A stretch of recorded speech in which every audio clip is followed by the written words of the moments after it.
ನನ್ನವಳಾಗಿರು ನೀನು ಎನ್ನುವುದೊಂದೇ. ಓಹೋ ನೀನಿರುವುದಾದರೆ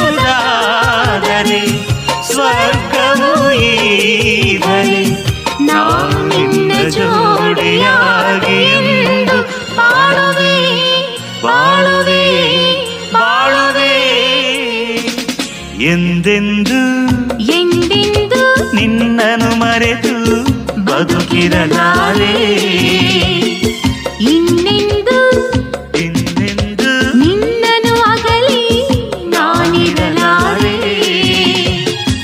ಒಂದು ಕ್ಷಣ